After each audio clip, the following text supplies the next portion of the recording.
Hi friends, welcome to our channel crazy craft. இந்த வீடியோவில் நாம் பார்த்துட்ருக்க கோவில் திருவண்ணாமலை அருள்மிகு அருணகிரிநாதர் திருக்கோவில் மகா கும்பாபிஷேகம் தான். ஸோ இந்த திருக்கோவிலோட கும்பாபிஷேகம் ஞாயிற்றுக்கிழமை நேற்று 8ஆம் தேதி வெகு விமரிசையாக நடந்து முடிந்தது. இந்த அருணகிரிநாதர் திருக்கோவில் திருவண்ணாமலை அண்ணாமலையாரோட முக்கிய உபகோயில்களில் ஒன்றாகும்.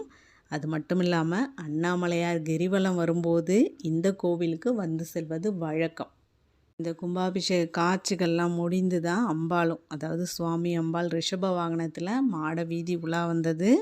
ஸோ அது மட்டும் இல்லாமல் இந்த கும்பாபிஷேகத்தோட முக்கிய நிகழ்வுகள் அப்படின்னு பார்த்திங்கன்னா, ஜனவரி 13 அன்றைக்கி பந்தக்கால் முகூர்த்தம் விமர்சையாக நடைபெற்றது. அது மட்டும் இல்லாமல் யாகசால பூஜைகள்லாம் சிவாச்சாரியர்கள் முன்னிலையில் குண்டங்கள் அமைக்கப்பட்டு பூர்ணாகுதி உள்ளிட்ட பல்வேறு வழிபாடுகள்லாம் நடத்தப்பட்டது. கும்பாபிஷேகத்துக்கு புனித நீர் அடங்கிய கலசங்கள் கோபுர உச்சியில் கொண்டு செல்லப்பட்டு மகா கும்பாபிஷேகம் இனிதே நடைபெற்றது. இந்த மகா கும்பாபிஷேகம் முடிந்து தான் சுவாமியும் அம்பாலும் ரிஷப வாகனத்தில் வீதி உலா வந்த காட்சிகள் தான் இது. ஸோ கண்டிப்பாக பாருங்கள். இந்த கோவிலை